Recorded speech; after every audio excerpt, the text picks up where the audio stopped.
plusieurs entreprises d'État, et il y avait aussi la République de Côte d'Ivoire, parce que les mesures prises par l'Union européenne et par l'ONU avaient un effet sur les populations. Les premières victimes de ces mesures d'embargo, c'était les populations.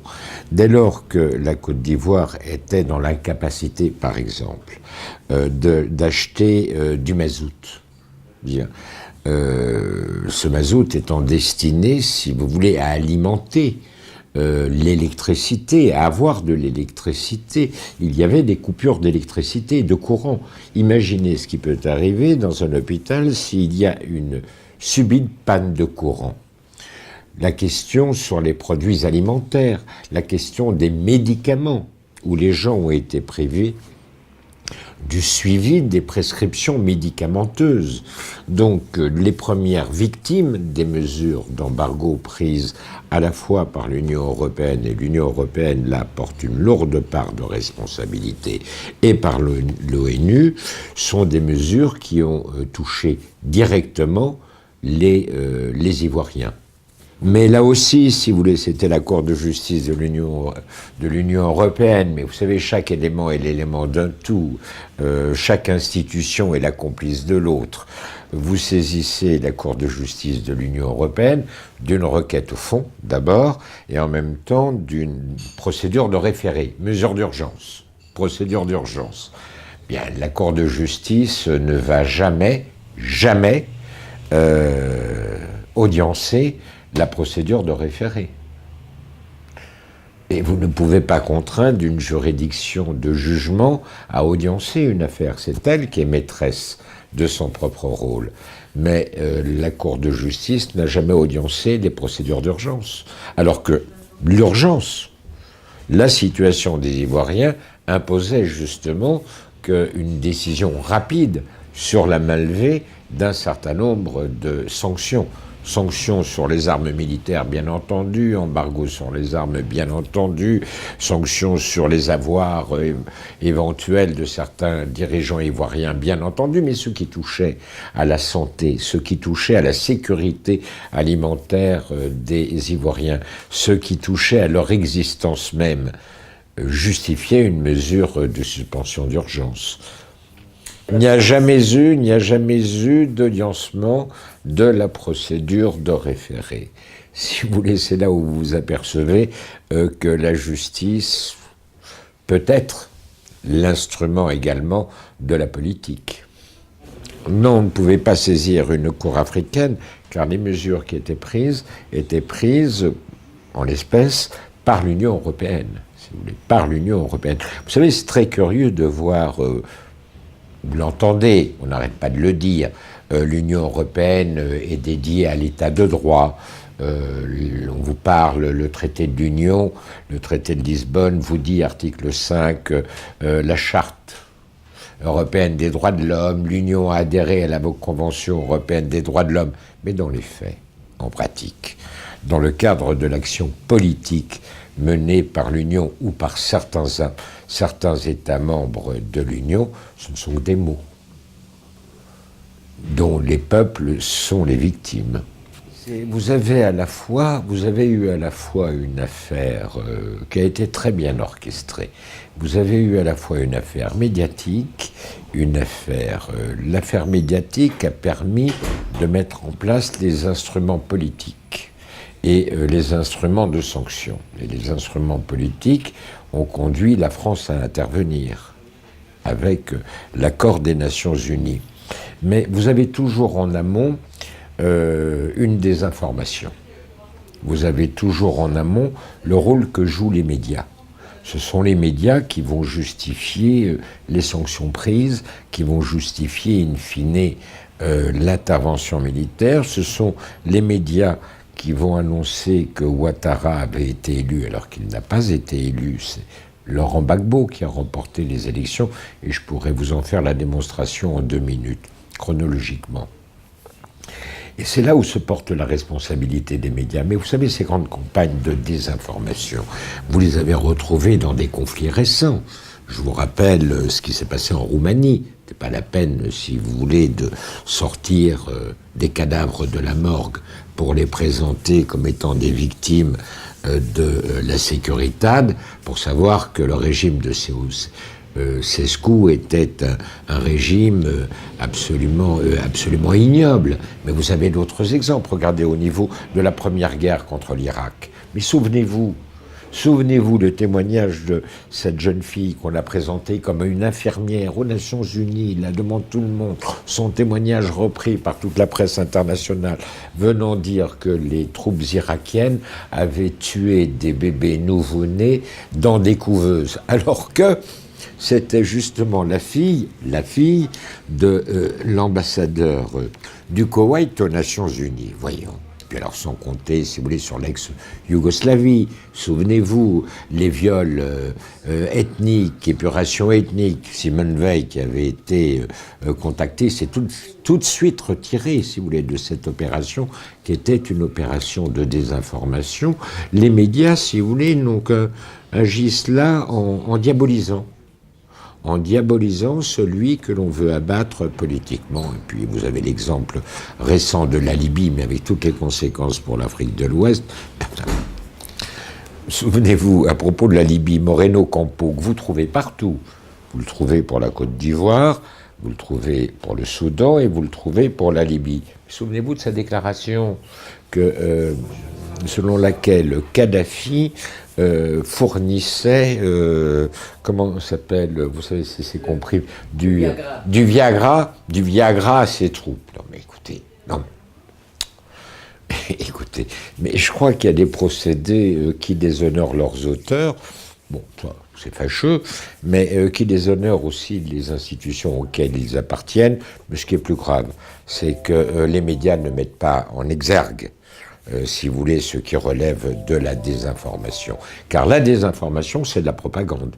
Et qu'est-ce qui distingue un État de droit d'un État totalitaire? C'est le fait propagandiste. Si vous voulez, sur l'élection de Gbagbo, prenez les chiffres. Si vous voulez, prenez la chronologie. Elle est simple. La chronologie est très simple. Bien.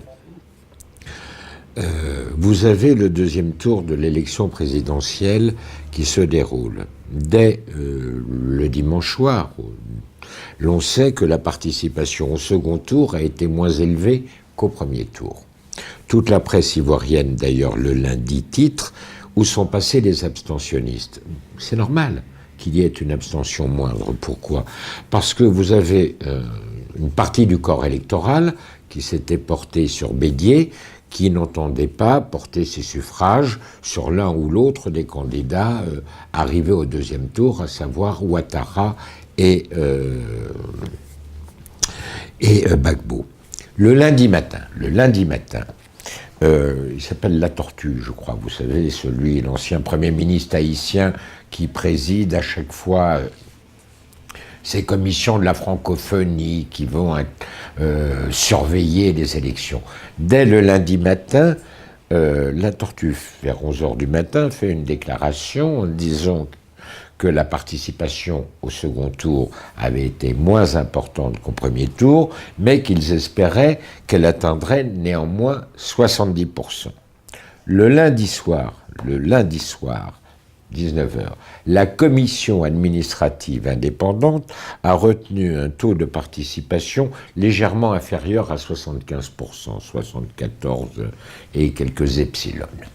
Le mardi matin, les observateurs de l'Union africaine communiquent les conclusions de leur rapport en disant qu'il y a eu des actes, en particulier dans le Nord, de violence qui ont été exercés contre les électeurs, interdiction d'accès aux bureaux de vote, violence, indiquant d'ailleurs que des membres de la commission de l'Union africaine avaient même été gardés, séquestrés par des éléments armés, indiquant qu'il appartiendra, en conclusion de leur rapport, aux juridictions compétentes, c'est-à-dire le Conseil constitutionnel, de dire si ces actes ont eu une influence sur le scrutin.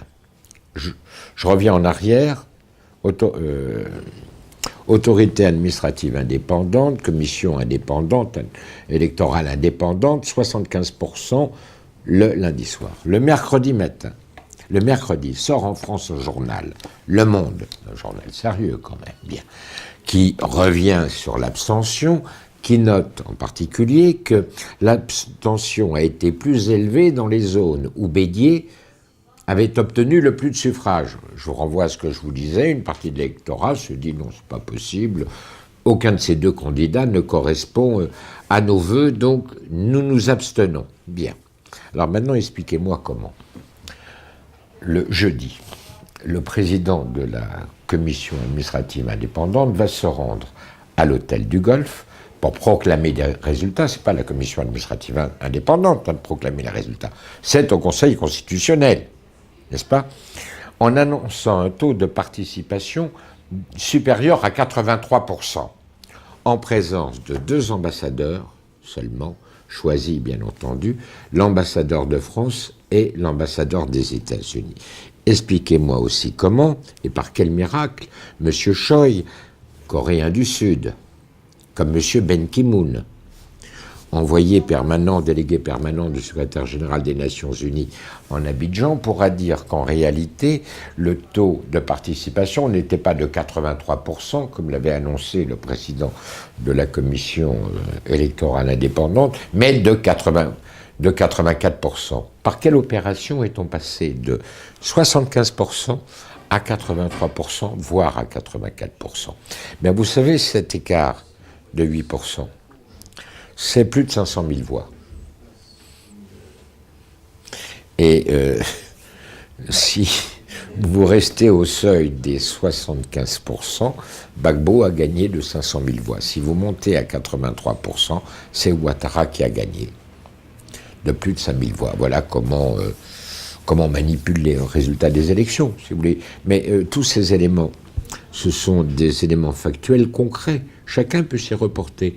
La presse ivoirienne, le lendemain de l'élection, les déclarations de La Fortune ou de La Tortue le lundi matin vers 11h, à la sortie d'ailleurs du bureau de chez Choi, il s'était rendu chez Choi, à la sortie il a fait une déclaration à la presse, les estimations officielles publiées le lundi soir par la commission électorale indépendante, le rapport des observateurs de l'Union africaine, l'article du Monde que je visais. Tous ces éléments sont des éléments concrets qu'il est aisé de vérifier.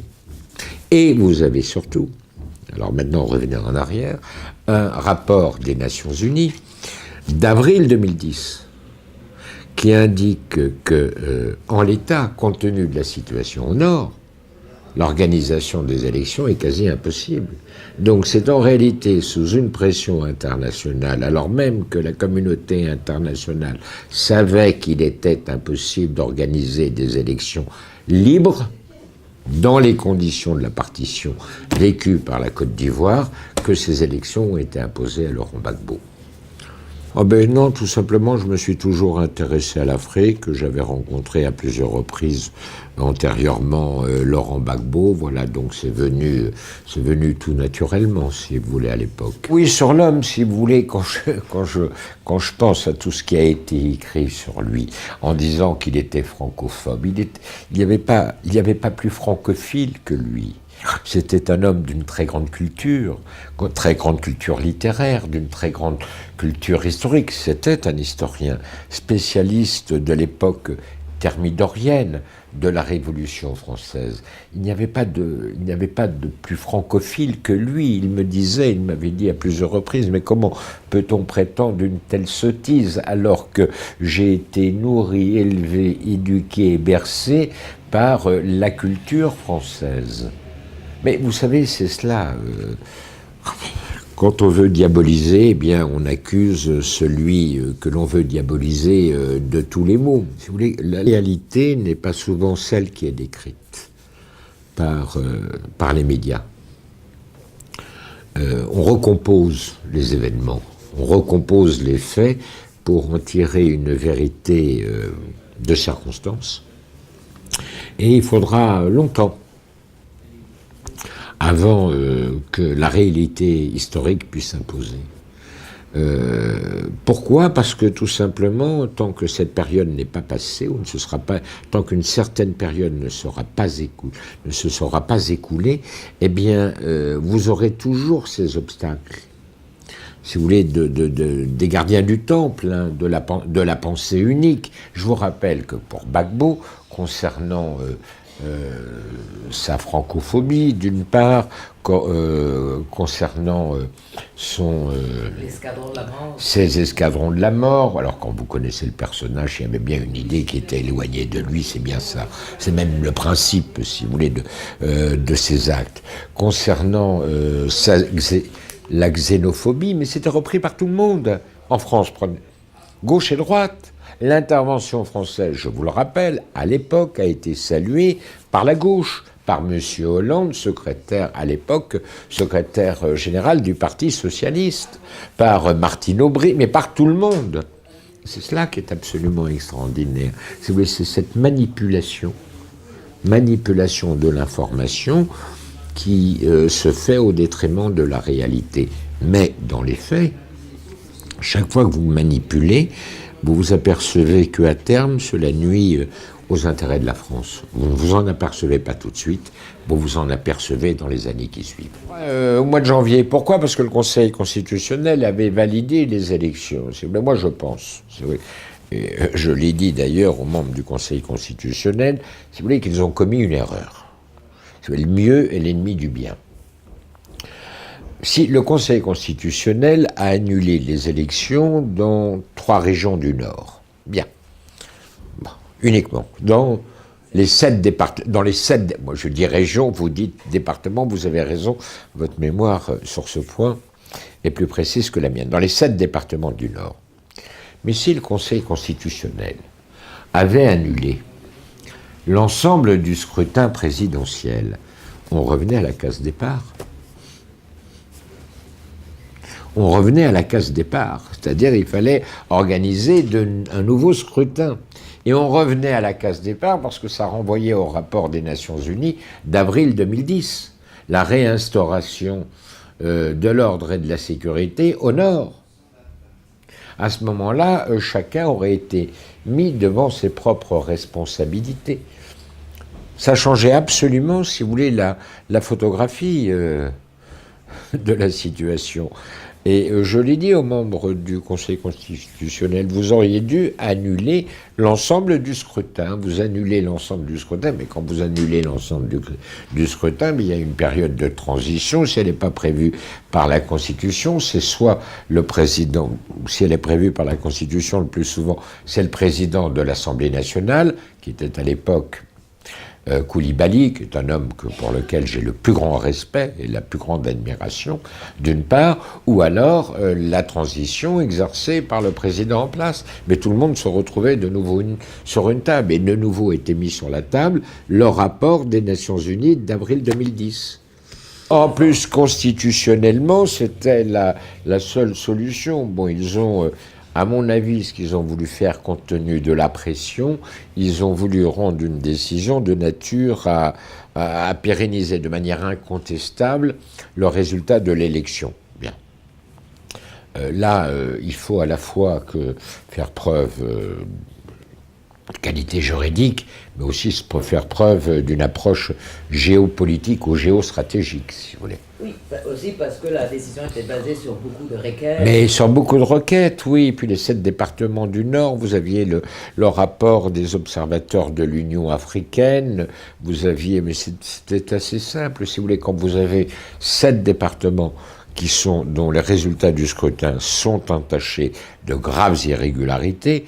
Je vous rappelle quand même que dans certaines villes du Nord, vous aviez eu plus de votants que d'inscrits. Bon. Bon, ils sont trompés, vous savez, au niveau des calculs, bon, ils sont trompés. Bon, vous dites, eh bien, écoutez, les résultats obtenus dans de telles circonstances ont entaché l'intégralité du scrutin. C'est extraordinaire. C'est que, en réalité, vous avez remarqué, on passe notre temps, je parle de la France, hein, à donner des leçons de droit au monde entier. Je ne sais pas si vous l'avez remarqué. Voilà, là nous sommes, je dois dire que nous sommes champions en la matière. Alors que je vous rappelle, hein, pour l'anecdote, que la France est dans le quatuor de tête des pays les plus condamnés par la Cour européenne des droits de l'homme. Hein. Juste après la Russie et la Turquie, excusez du peu, et pratiquement à égalité avec l'Italie. Alors, si vous voulez, un tel résultat devrait nous inciter à un peu moins de morgue et à un peu plus de modestie. Bien. Mais nous sommes tellement convaincus, si vous voulez, de notre prééminence en droit que nous n'avons d'autre mot. L'état de droit, donc le recours aux juridictions constitutionnelles en matière d'élection. Bien. Donc, c'est parfait. Si la Cour constitutionnelle a été saisie, sa décision s'impose à tous. C'est en général ce que prévoient toutes les constitutions du monde. Eh bien, quand ça se produit, on n'en tient pas compte. On considère que la décision rendue par la Cour constitutionnelle est bonne à jeter au panier. Alors, vous savez, c'est pas sur de telles bases que l'on peut effectivement se prévaloir d'un état de droit et que l'on peut demander à d'autres peuples de prendre comme exemple l'état de droit que nous lui citons et que nous violons dans nos interventions. Et donc, dans ce parcours de 3 mois, il n'y a jamais eu une réponse de la part de l'Union européenne? Jamais, jamais, jamais, jamais. Jamais, mais jamais, si vous voulez, on arrive à des situations, si vous voulez, qui sont absolument abracadabrantes. Vous avez un chef de guerre, vous savez, qui est installé dans le nord, là, je crois que c'est à Korogo, qui est sur la liste des sanctions dressées par les Nations Unies. Attendez, pour homicide, enrôlement d'enfants soldats, etc., viol. Il n'y a pas de sanction de l'Union européenne contre lui. Je voudrais qu'on m'explique. La Cour pénale internationale n'a pas été saisie de son cas. Alors que, c'est pas sans raison, me semble-t-il, que les Nations Unies ont pris des sanctions personnelles à son endroit pour des faits aussi graves d'homicide volontaire, d'enrôlement d'enfants soldats, de viol, etc. Mais la Cour pénale internationale n'est pas saisie. Alors, deux hypothèses. Il a même fait le geôlier de Gbagbo. Oui, non, mais attends, oui, il a même fait le geôlier de Gbagbo. Alors, écoutez, permettez-moi de vous dire où c'est les Nations Unies qui ont fait n'importe quoi, ou c'est la Cour pénale internationale qui fait n'importe quoi. Oui, c'est une et qui choisit ses victimes. Est-ce que vous êtes d'accord donc avec l'Afrique du Sud qu'ils ont décidé? Ah mais attendez, moi écoutez, je ne comprends même pas, pourquoi les pays membres de l'Union africaine continuent à adhérer au statut de Rome et d'être membres de la Cour pénale internationale. Les États africains ont montré avec le procès d'Hissène Habré qu'ils étaient parfaitement capables de créer, s'il le fallait, des juridictions ad hoc, des juridictions spéciales pour juger des faits de crimes contre l'humanité, homicide volontaire, viol, etc., crimes de guerre, etc. Bien. Mais pourquoi cette Cour pénale internationale? Mais pourquoi? Mais regardez ce qu'elle fait, ou plus exactement, regardez ce qu'elle ne fait pas. La sanction est là. Ce qu'elle fait, ce qu'elle ne fait pas. La manière dont elle procède, la manière dont elle fonctionne. Écoutez, regardez sur la Libye. En théorie, la Cour pénale internationale, beaucoup de gens l'ont oublié, et saisit des faits qui se sont déroulés en Libye depuis le 15 février 2011. Donc après la chute de Tripoli, en août 2011, quand le CNT a été reconnu comme étant l'organe officiel de la Libye. Il y a bien eu des massacres, il y a eu des exactions. Vous avez les populations d'une ville comme Tawarga qui ont été chassées de leur ville. Il y a eu des exécutions sommaires, il y a eu des actes de torture, des traitements inhumains, des violations de la personne humaine. Je vous rappelle la phrase de celui qui était à l'époque président de la Commission africaine, Jean Ping. Aujourd'hui, on tue en Libye des Noirs parce qu'ils sont Noirs. Je vous le rappelle, je vous renvoie à tous les rapports, Médecins sans frontières, Human Rights, etc. Médecins sans frontières qui a refusé de continuer à être installé à côté de Mistrata en disant c'est pas possible, on nous amène tous les jours des gens qui ont été torturés, nous les soignons, on vient les reprendre pour de nouveau les torturer. Mais que fait la Cour pénale internationale? Elle fait rien. Elle ne fait rien du tout. Mais vous me direz qu'on n'a pas de chance. Hein. On a eu un danseur de tango argentin qui a été remplacé par une ancienne ministre de la Justice gambienne. Bien. Ben écoutez, on a les représentants que l'on peut. Hein.